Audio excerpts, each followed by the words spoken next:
Halo semuanya, kembali lagi bersama saya Johan di Jurnal Trading ID. Jadi pada kesempatan video kali ini saya akan membahas kembali untuk update dari pergerakan GBP USD. Nah, kalau kita perhatikan untuk GBP USD sendiri saat ini sedang berada di level harga kurang lebih 23.981, dimana kalau kita perhatikan pada time frame 1 jam ini dia itu berada di area resisten atau di height dia yang sebelumnya pada tanggal 20 Januari kemarin. Ya, kalau kita lihat lagi di sini itu dia punya area resisten yang memang belum bisa di breakout sama harga. Nah, kita lihat di sini. Oke, jadi kalau kita perhatikan lagi, memang level ini cukup penting untuk si GBP USD. Kalau dia bisa break dari level ini, maka dia akan retest kembali ke harga 24.356 kembali, atau ke height yang waktu itu kita bahas ya di video sebelumnya. Nah, ini kalau kalian ada sell di sini dan memang memperhatikan video yang kemarin, saya ucapkan selamat karena memang saya juga dapat area sell di harga 24.000 ini. Cuma saya udah close untuk entry pointnya karena terkena BE kurang lebih di harga 23.466. Oke, kita lanjut lagi. Kalau kalian mau fokus sell di GBP USD sendiri, maka harus kita perhatikan adalah pertama kita analisa dulu untuk daily time frame-nya. Untuk daily time frame sendiri dari si GBP USD di sini kalau kita perhatikan memang cenderung untuk membentuk bullish flag.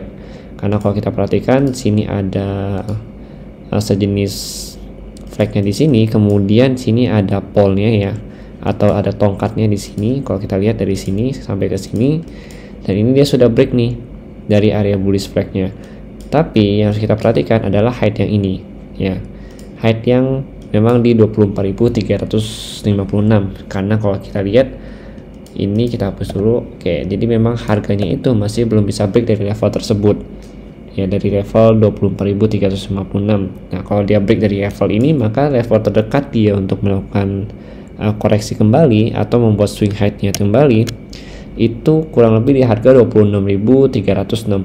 ini level terdekatnya atau resisten terdekat dari si GBP USD sendiri. Oke, ini yang pertama. Kemudian yang keduanya itu untuk area SNR terdekat ya, untuk minornya itu kan tadi yang primary. Nah, kalau untuk minor time frame-nya atau minor SNR itu kurang lebih di harga, kalau kita perhatikan di sini yang terdekatnya itu ada di sini.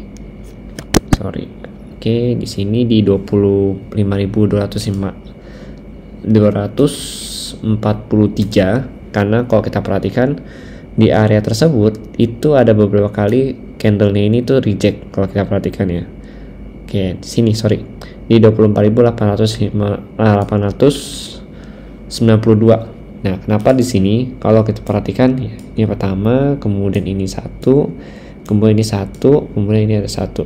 Nah, ini kita sebut sebagai minor SNR ya. Kalau minor SNR berarti kita ambil kasih warna kuning di sini.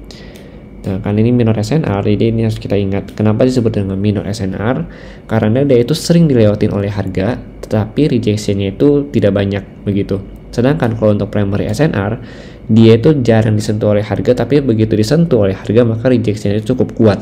Itu perbedaan dari minor SNR dengan primary SNR. Oke, nanti mungkin akan saya buatkan video khusus ya, penjelasan antara primary SNR dengan minor SNR yang akan saya masukkan ke Jurnal Trading ID short class nanti ya, atau JTSC. Kayak di sini perbedaannya, jadi nanti terdekat begitu dia bisa break dari 24.356 maka di 24.892. Kemudian ada lagi kalau kita perhatikan kurang lebih nanti dia itu di harga ini juga primary, ini juga minor, dia di 25.759. Jadi memang secara pergerakan harga untuk daily 4 jam untuk si GBP USD ini sendiri masih bullish gitu. Jadi masih potensi untuk menunjukkan kenaikannya. Nah, ini kalau kita perhatikan polanya dia dari bawah sini ya. Mulai dari sini itu membentuk pola yang sama. Kalau kita lihat dia naik, nah ini di sama, dia ke sini dulu, W lagi, naik lagi, juga sama, W lagi ya kan. Terus naik lagi. Nah, ini dia membentuk pola yang sama untuk yang keempat kalinya kalau dia berhasil ya, karena ini pola pertama di 1, ini 2, ini 3. Nah, ini kalau dia berhasil lagi maka dia akan naik dan membentuk swing high yang baru ya. Begitu dia bisa break dari 23.981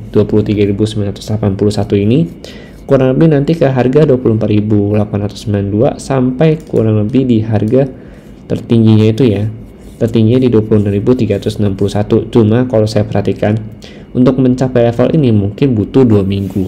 Nah, maka dari itu untuk level resisten terdekat yang harus kita perhatikan itu ada di untuk minggu ini ya, di 24.356, kemudian 24.892, dan rekomendasi sih di harga 25.759 untuk ambil area short sell-nya di sini, area-area ini. Begitu. Jadi begitu dia bisa break dari si 24.356 ini, kita bisa ambil, tunggu dia konfirmasi dulu ya. Jadi dia tunggu dia pullback, retest ke area ini, baru kita ambil buy dengan target 24.000 sampai 25.759 ini. Begitu. Jadi selama dia belum retest ya, itu artinya dia masih belum valid begitu. Jadi memang lebih baik dan lebih aman tunggu dia retest begitu. Tunggu dia retest dulu dari area breakout-nya, baru kita masuk ke entry point begitu. Nah, kalau dia mau melanjutkan penurunan ke bawah atau gagal break dari 23.981 ini, maka dia butuh untuk break dari level harga 23.429 atau dari zone ini, karena ini merupakan area swing low-nya dia. Begitu dia bisa break ini, maka nanti target terendah dia itu atau terdekat di 22.000 berapa? 22.900 ya. Di sini kemudian ada lagi di level harga 21.675 itu. Oke, jadi mungkin untuk Senin ini saya akan tunggu konfirmasi harga dulu, dia mau kemana nanti. Kalau memang ada mapping atau misalkan ada entry point yang cukup oke, akan saya coba sharingkan di channel Telegram Juna Trading ID. Terima kasih, mungkin sekian dari video ini, sampai jumpa pada video berikutnya.